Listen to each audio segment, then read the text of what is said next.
Very good morning. You're watching the Breakfast News on Rajya Sabha television. I'm Aishwarya Kapoor and here are this morning's headlines.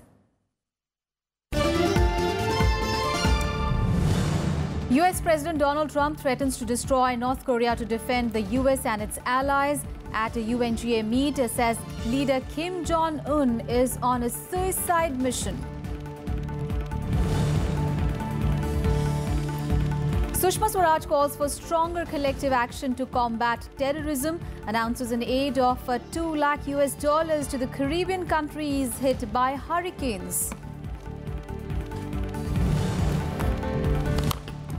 7.1 magnitude earthquake stuns central Mexico. Over 140 people killed. Deadliest quake since 1985. Killed thousands.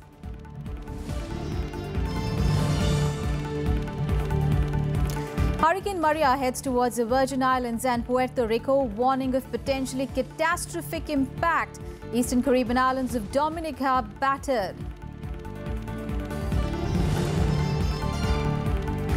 And heavy rains across Mumbai, waterlogging at several places. Several trains cancelled, 56 flights diverted, international airport shut. Our top story this morning: in his maiden address to the United Nations, US President Donald Trump escalated his standoff with North Korea over its nuclear challenge, now threatening to totally destroy the country and mocking its leader Kim Jong-un as a rocket man. Not just North Korea, Trump also targeted what he called rogue nations, vowing to stamp out terrorists worldwide. Here are the details. Rocket Man is on a suicide mission for himself and for his regime. The United States is ready, willing and able, but hopefully this will not be necessary. US President Donald Trump delivering a doomsday warning to North Korea. During his maiden address to the United Nations General Assembly, Trump directly put the country's leader on notice, suggesting that Kim Jong-un could not survive an America attack. Apart from more than 150 international delegations, the speech was attended by Trump's three eldest children, along with US First Lady Melania Trump. The United States has great strength and patience. But if it is forced to defend itself or its allies, we will have no choice but to totally destroy North Korea. Not just North Korea, Trump said that the world faces great peril from rogue regimes with powerful weapons and terrorists with expanding reach across the globe. He lambasted Venezuela's leader Nicolas Maduro, accusing him of depriving his people in the name of socialist ideas. He also directed his ire towards Iran, which he accused of supporting terrorists and destabilizing the region. He declared the Iran nuclear deal all but dead. We cannot let a murderous regime continue these destabilizing activities while building dangerous missiles, and we cannot abide by an agreement if it provides cover for the eventual construction of a nuclear program. Trump has demeaned the United Nations in the past, claiming that the body is ridden with bureaucracy and overspending. But during his address, he was optimistic about the UN's ability to improve global security through collective action. Regain their freedom. Major portions of the world are in conflict, and some, in fact, are going to hell. But the powerful people in this room, under the guidance and auspices of the United Nations, can solve many of these vicious and complex problems. Donald Trump's speech at the United Nations was denounced by some of the member nations that he singled out for criticism. While North Korea has so far not responded, German Chancellor Angela Merkel said that the only solution to the North Korea crisis had to be peaceful and diplomatic. Venezuelan President Nicolas Maduro called Trump the new Hitler of international politics. Iran said that Trump's speech belonged to the medieval times. French President Emmanuel Macron also defended the nuclear deal with Iran. De Venezuela, la supremacía racial, la supremacía imperial hoy se expresó. El magnate se cree el dueño del mundo, pero a Venezuela amenaza a nadie y nadie es dueño de Venezuela, solo el pueblo soberano. Aux États-Unis et à l'Iran. Je souhaite pour ma part que nous complétions cet accord par un travail qui permettra d'encadrer l'activité balistique de l'Iran, par un travail qui permettra d'encadrer la situation après 2025 que ne couvre pas l'accord de 2015. Ich möchte Ihnen ganz deutlich und in aller Ernsthaftigkeit sagen, das wird jetzt ja auch bei der UN-Generalversammlung wieder diskutiert. Für mich, für die ganze Bundesregierung gibt es hier nur eine diplomatische, friedliche Lösung. During his address, Trump offered a hand to fellow leaders, but also called on them to embrace the national sovereignty and to do more to ensure the prosperity and security of their own countries. He did not address some aspects of his foreign policy that have alarmed foreign leaders, including the proposed temporary ban on immigration for several Muslim-majority nations, a border wall with Mexico, or the planned US withdrawal from the Paris Climate Accord. Bureau Report, Rajya Sabha TV. Meanwhile, for External Affairs Minister Sushma Swaraj, Day 2 of the UNGA in New York was a day of back-to-back engagements and bilateral meetings. At the CARICOM meeting with the Caribbean community, she also announced an aid of $2 lakh for the hurricane-hit regions. She also called on the world leaders to join hands to combat terrorism. Sushma Swaraj also met with the foreign ministers of Mexico, Belgium and Norway. External Affairs Minister Sushma Swaraj has called for stronger collective action by the global community to combat the menace of terrorism. Speaking at the 3rd India CARICOM ministerial meet on the sidelines of the UNGA, Sushma Swaraj announced an aid of $2 lakh to countries hit by the recent hurricanes. On Day 2 of the UNGA, Sushma Swaraj also attended the Non-Aligned Movement ministerial meeting on Palestine, where she reaffirmed India's support for the Palestinian people and the Palestinian cause. She said, and I quote, "It is a personal honor for me to be here today. India's support for the Palestinian people and the Palestinian cause is historical, going back to a period before our own independence. For independent India, support for the Palestinian cause has been a reference point of its foreign policy." Unquote. We reiterated our commitment to the cause of Palestine and our solidarity with the Palestinian people. Sushma Swaraj also participated in the Leadership Summit on Environment Pact, presided by French President Emmanuel Macron. Taking part in the UN Secretary General's meeting of select countries on climate change, Sushma Swaraj said that India will continue to work on the subject above and beyond the Paris Agreement. At the Leadership Summit on Environment Pact, which was presided by the President of France, we have said that India has been at the forefront of debate on environment and development. We have also mentioned that India and France are working together on International Solar Alliance. At the SG's meeting on climate change, we have said that India is willing to work above and beyond the Paris Agreement. Sushma Swaraj held 3 bilateral meets on the sidelines of the second day of the UNGA. The External Affairs Minister met her Mexican counterpart Luis Videgaray-Caso and held discussions on areas of mutual interests. The Foreign Minister also met her Belgian counterpart Didier Reynders. Sushma Swaraj also held a bilateral meet with her Norwegian counterpart Borge Brende and discussed ways to boost collaboration between the two countries. She also met with the Prime Minister of Mauritius. During her week-long stay in the United States, External Affairs Minister is likely to attend as many as 20 bilateral and trilateral meetings with leaders attending the session. She is scheduled to address the UNGA on 23rd of September. Bureau Report, Rajya Sabha TV. And more news from New York, where UN Secretary General Antonio Gutteres has appealed to the world leaders to implement the historic Paris deal with even greater ambition. Now, addressing the high-level debate at the General Assembly, Gutteres said that extreme weather events like Hurricane Irma are becoming the new normal of the warming world. He said that the number of natural disasters has quadrupled since 1970. He said that the US, followed by China, India and the Philippines and Indonesia, have experienced the most disasters since 1995, more than 1,600 or once every 5 days. Hurricanes Harvey and Irma and Maria and the massive floods in South Asia are just the most recent demonstration of the urgency of tackling climate change. Such events will only become more frequent and more savage, with more dramatic humanitarian and economic consequences.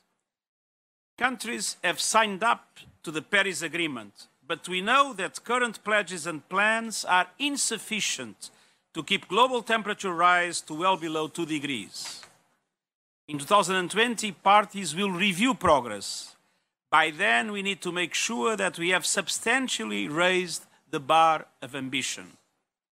We are still on a path for a world that may be 3 or more degrees warmer. We need emissions to peak and resilience to build. And on to the other top international story. Already devastated by Hurricane Irma, the Caribbean islands were hit by another Category 5 storm, Maria. The storm devastated the small island nation of Dominica, inhabited by over 70,000 residents, and this storm is now rapidly moving towards neighboring Puerto Rico. Category 5 Hurricane Maria, the second to hit the Caribbean in less than a month, ripped through the mountainous island nation of Dominica on Monday night. Maria battered Dominica with maximum sustained winds of 249 kilometers per hour, causing widespread devastation. In a series of Facebook posts, the Prime Minister of Dominica, Sept, said the island has lost everything and that the government will begin focusing on relief and rescue operations. Sept captured the storm's fury on Facebook, informing that the roof of his house was blown away and it was submerged in water. Schools and colleges remained shut on the island, and the government urged people to move out of dangerous areas to the nearest shelters. Maria also crashed into the French island of Guadeloupe, where officials have warned of extremely heavy flooding in the coming days. En termes de pluie, on entend le vent qui souffle là, donc la pluie, on estime que la moitié de la pluie est tombée actuellement, puisqu'on a enregistré 200 mm vers 2 h du matin, et on attend toujours à certains endroits 400 mm de pluie. Donc nous allons avoir... As forecasters warn of Maria gaining in strength, emergency was declared in neighboring Puerto Rico as well. Maria is headed towards a possible direct strike on Puerto Rico on Wednesday morning, making it the first Category 4 or greater hurricane to hit the U.S. territory in 85 years. Mira, ahora mismo no estamos preparados para este huracán que viene, porque ya hace como 2 semanas había ya pasado un evento. El evento pasado, pues, aunque no sufrimos grandes estragos, pero para el área este sí los hubo. Hay personas que aún todavía no tienen energía eléctrica. Vimos el destrozo de esa isla, que como las dejaron, y tenemos que prepararnos porque ya lo que viene es serio, ¿verdad? According to experts, Maria's catastrophic would leave some parts of Puerto Rico and the U.S. Virgin Islands uninhabitable for months. Forecasters have warned Maria to be even more destructive than Hurricane Irma, which killed at least 70 people across the Caribbean and the southeastern United States beginning in late August. Bureau Report, Rajya Sabha TV. And a devastating 7.1 magnitude earthquake has rattled central Mexico. Over 140 deaths have been reported so far. The country is still recovering from the 8.1 magnitude earthquake that killed over 90 people in its south.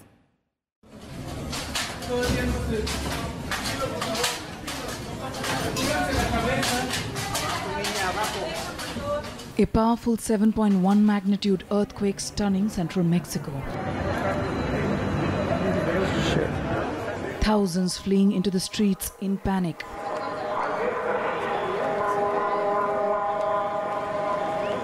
The quake is the deadliest in Mexico since 1985 and the latest struck on the anniversary of that 8.0 magnitude quake that killed thousands. An earthquake drill had been held earlier in the day.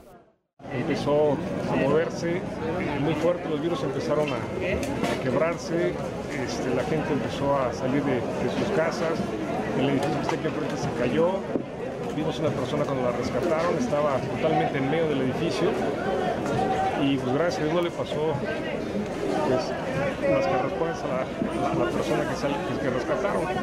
The latest quake also coming less than 2 weeks after another powerful 8.1 magnitude quake left 90 dead in Mexico's south.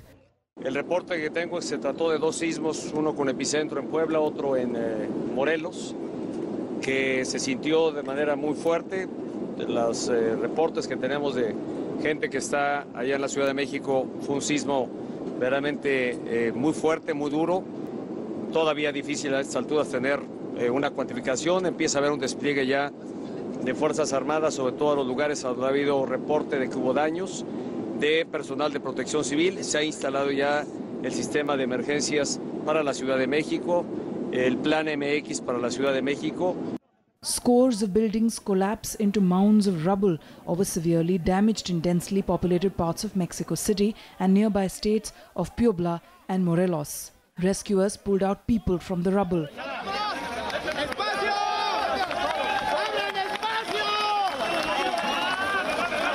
Electricity and cell phone services were interrupted in many areas and traffic was snarled as signal lights went dark. People pitching in with help. Una ayuda comunitaria que ha juntado toda esta agua, comida, medicamentos para el edificio que está aquí, que se cayó, y para los edificios que están en el Parque México también. The U.S. Geological Survey said the magnitude 7.1 quake was centered near the Puebla state town of Raboso, about 123 kilometers southeast of Mexico City. Bureau Report, Rajya Sabha TV. And back home, the heavy rains continues across Mumbai and Kerala, triggering traffic jams, waterlogging and landslides as well. Now, schools and colleges in Mumbai have been asked to remain closed today. And in Odisha, the strong gutsy surface winds from northwesterly direction have speeds reaching 45 to 50 kilometers per hour. And they're likely to prevail in Odisha coast today. The weather department has predicted a similar weather for the next 2 days as well. Heavy rain slashed Mumbai, triggering traffic jams and waterlogging in many areas. Parts of Kolaba, Churchgate, CST, Dadar, Worli, Bandra, Santa Cruz, Villepale, and Borivali received heavy rainfall. Schools and colleges in Mumbai metropolitan region have been instructed to remain closed today. The weather department has predicted similar weather for the next 2 days. दिक्कत तो बहुत हुई, रास्ते में पानी भर गया था, फिर खिड़की से घर में भी पानी आ रहा था और लाइट भी चली गई थी. हेवी रेन की वजह से बहुत ट्रेन लेट है, तकरीबन मिनिमम एटलीस्ट 1.5 hours. बहुत प्रॉब्लम हो रहा है, पब्लिक को इतना प्रॉब्लम हो रहा है कि बहुत लोग काम पे भी नहीं जा सकते. In Kerala, heavy rainfall that was continuing for the past few days has weakened. However, huge destruction to the agriculture and property have been reported from almost all districts of the state. Efforts are ongoing to re-establishing damaged road connectivity and electricity. There is high alert in the high-range areas of Idukki as strong winds are blowing in the areas, alarming further landslides. Strong water flow is also continuing in major dams across the state. While in Odisha, the upper cyclonic circulation over the Bay of Bengal has turned into a low pressure which is likely to trigger heavy rainfall. The Bhubaneswar Met Office has predicted strong gusty surface winds from northwesterly direction with speed reaching to 45 to 50 kilometers per hour, rising to 60 kilometers per hour in south coastal Odisha. The State Met Department has asked fishermen not to venture into the sea as the sea condition would be very rough. Bureau Report, Rajya Sabha TV. On to some other news now. Finance Minister Arun Jaitley reviewed the state of the economy, including export scenario and infrastructure spendings in New Delhi on Tuesday. The Prime Minister's office has asked the Finance Ministry to hold consultations with key ministries to prepare a matrix of government revenues and spending, as well as the measures needed to arrest the decline in the GDP growth. The meeting was also attended by Commerce Minister Suresh Prabhu, Railway Minister Piyush Goyal and Niti Aayog Vice Chairman Rajiv Kumar. Now, after finalizing a detailed roadmap for the economy, Arun Jaitley and Finance Ministry officials would make a presentation to the Prime Minister on steps that could be taken to rejuvenate the economy. Let's move on in the bulletin now. Vice President M. Venkaiah Naidu has stressed on the need to protect cultural values. Now, addressing a gathering on the 100th birth anniversary of music legend M.S. Subbulakshmi, the Vice President said that the entire world looked up to Indian culture and we must continue to promote it. An exhibition celebrating the extraordinary life of Bharat Ratna M.S. Subbulakshmi at the Indira Gandhi National Centre for the Arts. Vice President M. Venkaiah Naidu inaugurated this exhibition. Praising the late singer, Vice President Naidu said M.S. Subbulakshmi was a cultural ambassador who took Carnatic music to the world.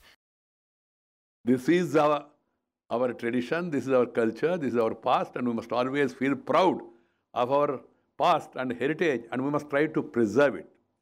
The Indian culture, the Indian heritage, the Indian family system, the Indian value system is immensely popular across the globe. The Vice President also released a coin commemorating the singer. Stressing on the need to uphold Indian values, the Vice President said, even though Indians follow a Western lifestyle, the West looked up to Indian culture. That M.S. Subbulakshmi ji is well-known name not only in India but across the world.